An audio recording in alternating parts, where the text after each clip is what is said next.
adorar a Trindade com esse cântico.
Vamos nos preparar para receber, então, a palavra de Deus nesta noite.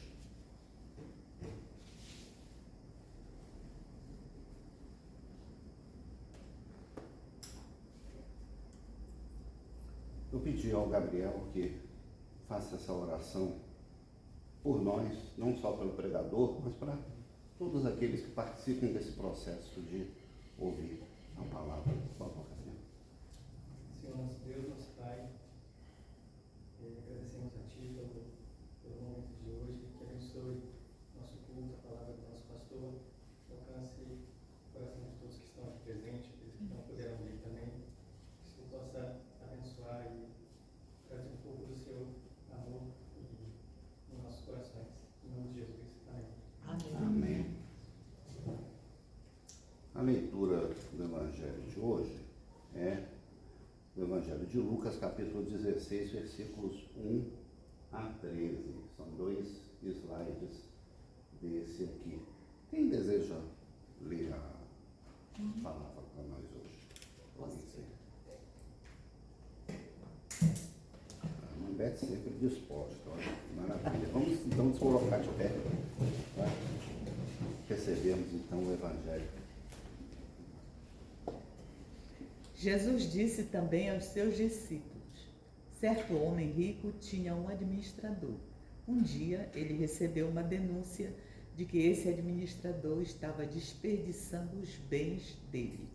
Então, chamando-o, lhe disse: que é isto que ouço a seu respeito?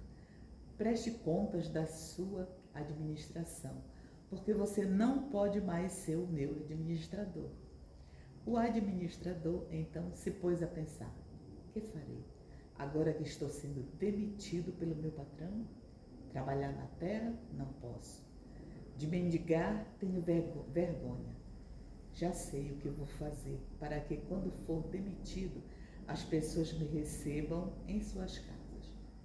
Tendo chamado cada um dos devedores do seu patrão, perguntou ao primeiro: quanto você deve ao meu patrão? Ele respondeu: 100 barris de azeite. Então o administrador disse: pegue a sua conta, sente-se depressa e escreva 50. Depois perguntou ao outro: e você, quanto deve? Ele respondeu: 100 sacos de trigo. O administrador lhe disse: pegue a sua conta e escreva 80.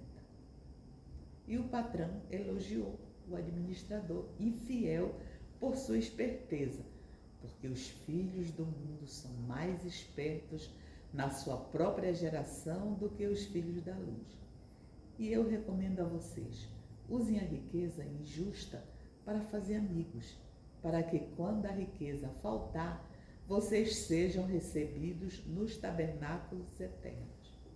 Quem é fiel no pouco também é fiel no muito, e quem é injusto no pouco também é injusto no muito. Portanto, se vocês não forem fiéis na aplicação da riqueza injusta, quem lhes confiará a verdadeira riqueza? Se vocês não são fiéis na aplicação do que é dos outros, quem lhes dará o que é de vocês? Nenhum servo pode servir a 2 senhores, porque irá odiar um e amar o outro, ou irá se dedicar a um e desprezar o outro. Vocês não podem servir a Deus e à riqueza. Palavra do Senhor, palavra de salvação, graças a Deus. Ale, ale, aleluia, ale, ale, aleluia, ale, ale, aleluia, aleluia, aleluia, ale, ale, aleluia, ale, ale, aleluia, ale, ale, aleluia, aleluia, aleluia.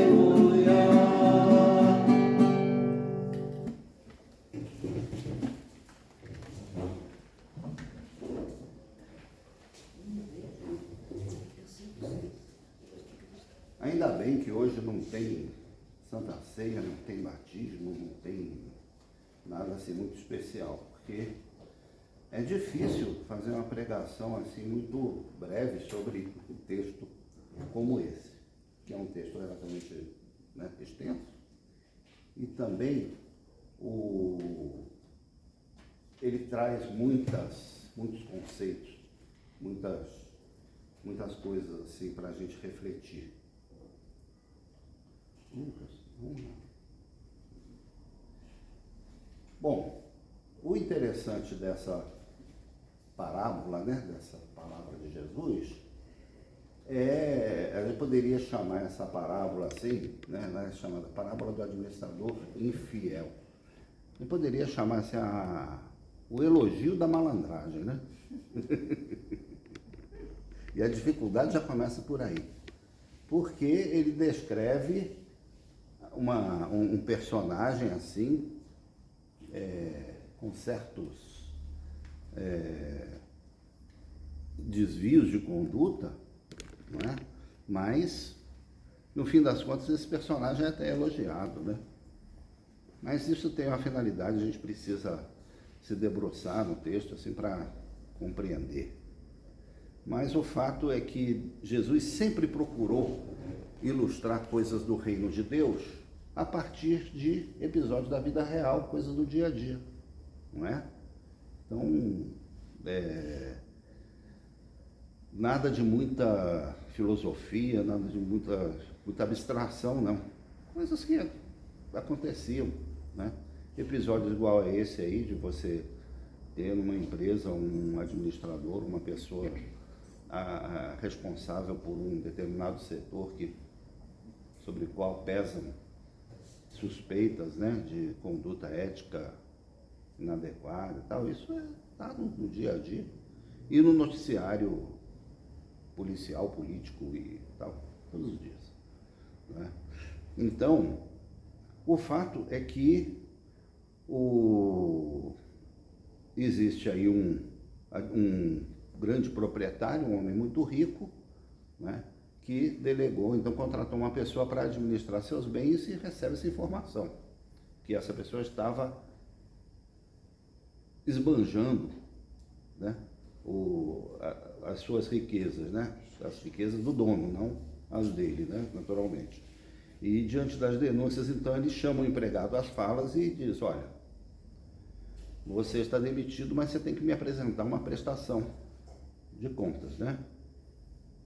Porque se ele não apresentasse, ele certamente iria preso. Não tinha PROCON, não tinha cartório e tal.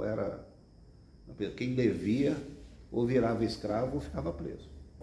Prisão por dívida era uma coisa que existe hoje ainda aqui no Brasil para quem atrasa a pensão alimentícia, mas isso era a prática mais comum da antiguidade, né?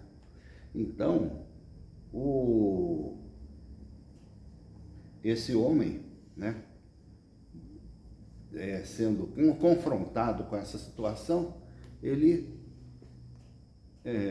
procura se resguardar, e aí ele faz isso em conluio com os devedores do patrão, não é?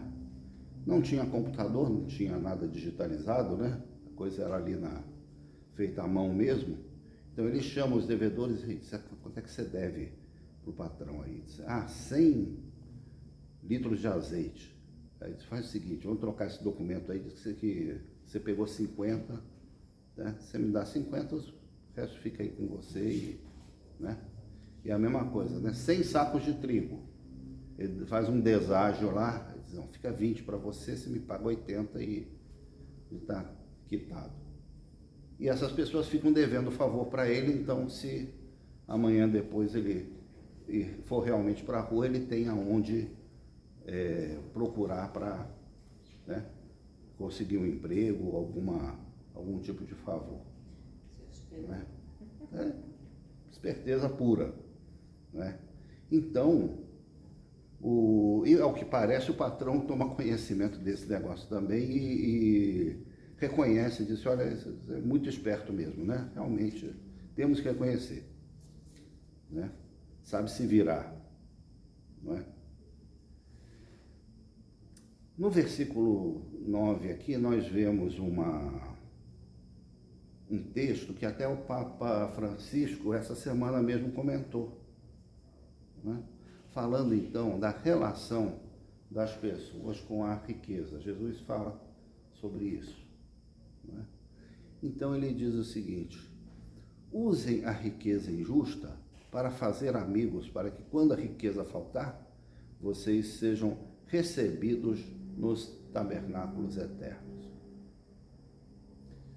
Tinha um provérbio, tem, né, um provérbio antigo, mas que eu acho que ele vale até hoje, ele até está valendo mais hoje, que é o seguinte: mais vale um amigo na praça do que dinheiro no caixa. Mais vale um amigo na praça do que dinheiro no caixa. O que queria dizer isso? Essa linguagem é meio antiga, né? Mais vale alguém que você conheça no meio financeiro, a praça, aí que se fala né? Bom, vocês são bancários, sabem o que é praça, né? Não precisa explicar, mas mais vale você conhecer gente no meio financeiro, ter boas relações, aquilo que hoje chama de networking, né? Sabe? Esse provérbio tem mais de 200 anos, mas ele fala de networking, né? Você ter contatos no meio. mais vale isso do que você ter recursos, propriamente. Né? Você pode ter muito dinheiro, mas se você não for considerado confiável, se os seus recursos forem considerados de origem duvidosa, etc., você pode ter dificuldades. Né?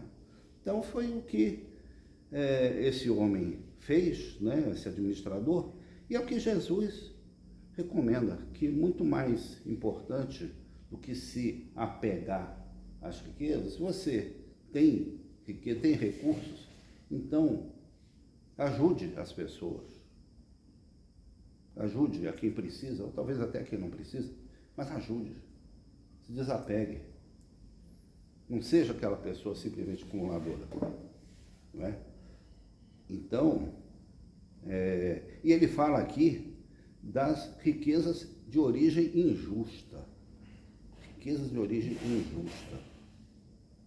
A gente precisa entender que no antigo Israel, quando eles atravessaram lá o Mar Vermelho, atravessaram o Rio Jordão, tomaram a região lá da Palestina, né, a terra de Canaã, foi feita uma divisão territorial. Cada tribo ficou com um pedaço. Não é? E, pela lei, a cada 7 anos, essa divisão original ela tinha que ser restaurada. Mesmo que uma família vendesse a sua casa para outra família, depois essa casa tinha que ser devolvida. A família que por algum motivo teve que vender, por alguma doença, alguma emergência teve que vender, depois ela tinha que reaver aquele bem. É uma coisa inconcebível no nosso sistema, né? Coisa maluca, mas era assim que funcionava. Isso mantinha a sociedade toda em Israel num patamar, digamos assim, mais ou menos de igualdade. Impedia que um determinado grupo, uma determinada família se acumulasse bens e se tornasse, né, ficasse muito acima economicamente de outros grupos da sociedade. Que uma tribo ficasse muito mais rica, muito mais poderosa do que outras. Era um mecanismo que eles tinham de manter uma igualdade original, não é? Então, acumular grandes riquezas já era por si só uma coisa considerada meio suspeita em Israel. Né? E nós vivemos em um mundo em que os 10% mais ricos da população global controlam 76% da riqueza mundial. 10% detém 76%. E os 50% mais pobres detêm 2% da riqueza mundial. Então, existe alguma coisa errada na distribuição de riqueza, e existe muita riqueza que é de origem injusta. Ah, mas fulano estudou, tal, meritocracia, tal, parará, mas não que tenha que chegar a esse ponto. Né? Jesus não proíbe ninguém de ser rico. Eu acho que isso a gente tem que ter essa consciência na Bíblia. Porque às vezes a gente acha que toda riqueza é uma coisa proibida, que todo mundo tem que ser, né, todo discípulo de Jesus tem que ser pobre. Esse é um lado. E outros dizem que não, que o discípulo de Jesus tem que ser rico, porque nasceu para ser próspero. É o lado mais procurado, né? Eu fico mais ou menos aqui na classe média do reino de Deus, entendeu? Eu não acho que eu sou obrigado a ser pobre, também não acho que eu sou obrigado a ser rico. Né? Acho que cada um deve ter aquilo do que tem necessidade, não precisa passar necessidade, mas de qualquer forma, o que Jesus recomenda na nossa relação com o dinheiro é isso, porque o dinheiro é um excelente servo, um excelente empregado, mas um péssimo senhor. Né? Você viver para servir ao dinheiro, aí sua vida não dura muito. E a gente vê isso acontecer todos os dias. Mas vamos lá. Até sobre isso, então, Jesus fala, versículo 11, né? Portanto, se vocês não forem fiéis na aplicação da riqueza injusta, quem lhes confiará a verdadeira riqueza? Porque nós temos sim a promessa de governar o universo, aí de ter a verdadeira riqueza, né, da parte de Deus. Né? Então, conforme usamos as nossas riquezas hoje, a gente vai ter um acesso a uma outra riqueza muito maior. Correto? Uma outra coisa que Jesus fala, e aí tem digamos assim, eu não vou dizer que eu estou sendo inédito, ou que eu tive um insight, mas é uma coisa que me ocorreu. Quando Jesus fala da nossa obrigação de sermos fiéis no pouco. Quem é fiel no pouco, né, será fiel no muito. Em uma outra passagem, Jesus fala, em uma outra parábola, né? Foste fiel no pouco, sobre o muito te colocarei. Né? E eu estava pensando aqui, um outro aspecto disso, que é a integridade da criação, o nosso compromisso com a criação de Deus. Eu aqui estou sendo mais ambientalista, né? Porque nós precisamos ser fiéis no pouco. E o que é esse pouco? Esse pouco é o planeta onde nós estamos. Ah, mas o planeta é muito grande. Não, o planeta é muito grande. Agora, quando você viaja num telescópio, igual o Hubble ou esse outro, aí que eu não lembro o nome agora, né? Webb, né? Ele mostra, então, o universo assim, né, numa foto panorâmica e tal, e você vê as galáxias ali, tal. Aí você vai procurar a Terra. O que é a Terra? A Terra é um pontinho, lá um cisquinho ali, lá no cantinho, né? É o que Carl Sagan, aquele escritor, cientista, né, definiu como um pálido ponto azul do espaço. É sobre esse pouco aqui que a gente precisa ser fiel. Porque o projeto de Deus é que nós venhamos a reinar sobre todo o universo. Aí ele vai nos colocar sobre o muito. Aí vai ser muito. Né? E nós somos chamados a ser fiéis no pouco, que é o nosso planeta. Estão entendendo? Então esse texto permite essa leitura a partir de uma ótica de justiça e integridade da criação. Nosso compromisso passa por aí também, né? Quando Deus criou o mundo, ele colocou Adão e Eva para, né, cuidar do Jardim do Éden. Foi esse o plano dele para a humanidade, né? A gente sabe que no início o universo era denso e quente. Então veio a explosão e de repente, né? Sei quem assiste o Big Bang Theory vai lembrar da musiquinha, né? E o universo evoluiu para que nós, então, nos tornássemos mordomos da criação. Então, essa é a nossa responsabilidade sobre o pouco que temos, né? Mas isso vale para outras coisas da vida também, né? Então, outra coisa que Jesus fala nessa parábola é também sobre a relação com o dinheiro. Eu falei, né? O dinheiro não pode ser senhor das nossas vidas, porque nós temos um Senhor. Tem até igreja com letreiro lá, né? Jesus Cristo é o Senhor, né? Isso é a primeira declaração de fé da igreja, é essa. Então, se existe um Senhor, não dá para ter dois. Aí eu me lembro do teatro italiano, né? Da Commedia dell'arte, do texto de Carlo Goldoni, Arlequim, servidor de 2 anos, né? Que ele conta lá as peripécias de um rapaz, né? O Arlequim, tentando atender ao mesmo tempo a 2 pessoas, né? Então, o Arlequim é desses personagens que depois veio parar aqui no Brasil no Carnaval, né? O Arlequim, o Pierrot, a Colombina, né? A Colombina ainda manteve o nome italiano, né? O Pierrot ficou francês, que é Piero. Piero, italiano virou em francês Pierrot, né?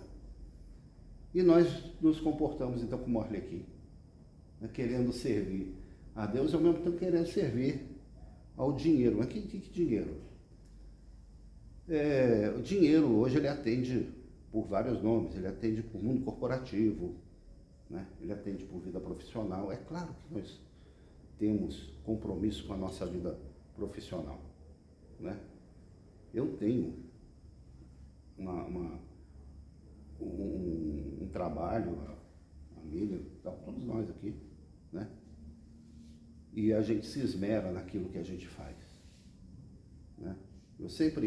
Eu cresci na minha infância numa sociedade em que ser crente era a minoria. E eu internalizei um valor assim, uma coisa que o crente tinha que ser melhor naquilo que ele fazia. Entendeu? Por isso que eu tirava 10 toda a prova. Eu tinha essa... Para mim era parte da minha identidade como cristão, entendeu? Eu não sei se é porque eu lia lá o livro de Daniel, né? O livro de Daniel conta lá que Daniel superou, né, todos os colegas lá nas provas dele, nas coisas. Tá? Então eu queria ser igual o Daniel, aquela coisa. Não, nós somos chamados a ser profissionais sérios naquilo que a gente faz da nossa vida, digamos assim, secular e tal.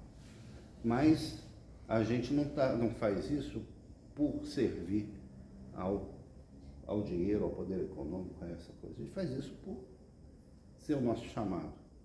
Mas nós temos também que nos esmerar na nossa vida espiritual também, não é? Porque a gente sabe que isso também é importante, e nosso verdadeiro Senhor é Jesus Cristo, né? O Charles Spurgeon, um teólogo batista, muito famoso, né? Reformado, mas batista. Ele escreveu certa vez que quem serve a Deus por dinheiro pode perfeitamente servir a outro senhor por um melhor salário. Quem serve a Deus por dinheiro pode perfeitamente servir a outro senhor que lhe ofereça um melhor salário. Então a gente tem que ter claramente assim, quais são os valores da nossa vida, não é? A quem Senhor a gente vai servir, para a gente não ficar aí igual a Arlequim, não é? O fato é que nós recebemos, independente de dinheiro, independente de recursos e tal, nós recebemos a cada dia, a 0 hora, daqui a pouquinho, meia-noite, a gente recebe igualmente, todos nós, a gente recebe um crédito de 1.440 minutos. 1.440 minutos. 60 vezes 24. Né? O que a gente faz com esses minutos? Por isso que na ilustração da pregação, eu coloquei um monte de uma mala cheia de dólares e um reloginho. Não é? Então, esse crédito de 1.440 minutos, esse não tem como recuperar. Às vezes a gente perde dinheiro numa operação financeira, é roubado, acontece alguma coisa, leva prejuízo e tal, depois a gente até consegue eventualmente recuperar. Mas os minutos que a gente perde, a gente não tem como recuperar, vai embora, não é? Eu acho que a gente precisa ter consciência do uso também do nosso tempo, não é? Dormir, descansar, repousar, ter lazer, isso também é parte do bom uso do nosso tempo, viu? Não estou falando só de trabalhar, produzir. Não. É importante a gente ter esse tempo do repouso, do descanso, tal. Eu conheço pessoas que investem bastante tempo, né, nessa atividade, tudo, mas o fato é que nós precisamos disso, né? Mas precisamos também ver em que a gente está gastando, né? É uma riqueza que a gente recebe a cada dia, dependendo se a gente, né, da nossa condição econômica, social e tudo. E quando eu falo de investimentos, né, então não é só financeiro. Agora, claro, investimento financeiro é importantíssimo, ele é básico, né? Se nós estamos aqui nesse templo aqui, né, belíssimo, e tudo por quê? Porque algumas pessoas, algumas dezenas de pessoas investiram para que isso aqui fosse construído, fosse erguido, que essa igreja existisse aqui, que ela fosse bonita desse jeito, não é? Muitas pessoas investiram para que viessem pessoas do exterior para pregar o evangelho, para construir essa igreja aqui, né? Muitas pessoas estão investindo para se aprimorar no conhecimento da palavra, para que possamos nos edificar espiritualmente, né? Então nós temos compromisso também na nossa vida financeira com essa obra, porque a verdadeira riqueza está no reino de Deus, entendeu? Essa é a nossa verdadeira riqueza, né? Então, a nossa vida espiritual também, ela exige investimento, não é? Investimento em oração, investimento na leitura da palavra, investimento em se aprimorar no conhecimento de Deus, em buscar o conhecimento de Deus, né? Então, se a gente está investindo nessas coisas, a gente vai ter retorno, né? Se nós investirmos nas nossas igrejas, nós vamos ter retorno da nossa igreja. Nossa igreja poderia ser melhor? Poderia. Entendeu? Ter instalações melhores, estamos precisando aqui de reformas, não é? Ter material para crianças nas nossas salas lá embaixo, porque tem crianças na nossa comunidade. Eles não estão aparecendo, mas tem. Não é? Como é que a gente vai receber essas crianças? Como é que a gente vai lidar com elas? Né? Temos os recursos necessários para isso, né? Pessoas que precisam ser amparadas, ajudadas, auxiliadas, né? Para exercer a nossa diaconia. Quer dizer, tudo isso, né, exige de nós um bom uso, uma boa administração dos recursos que a gente recebe, né? Para sermos, então, considerados, achados administradores fiéis daquilo que Deus nos confia, não é? E termos, então, uma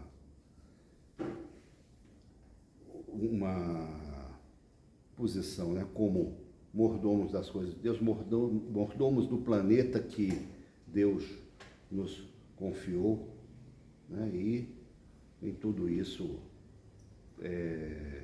que Deus nos dê a sabedoria para saber fazer os investimentos corretos em tudo aquilo que Ele nos tem dado, né? Está em nossa disposição hoje e sempre. Amém? Amém.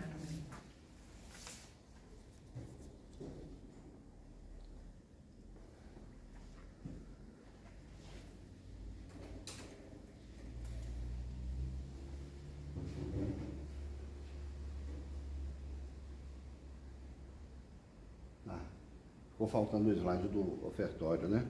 Que hoje seria muito apropriado, mas eu não vou esquecer não, viu?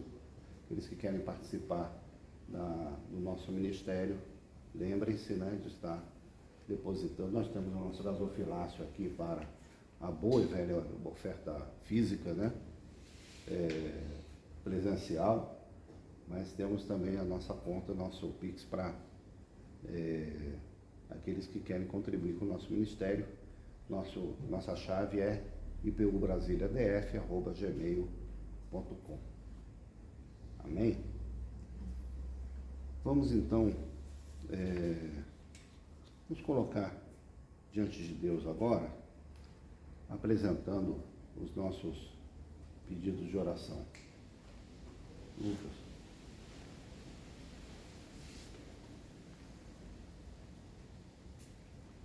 Já falamos aqui da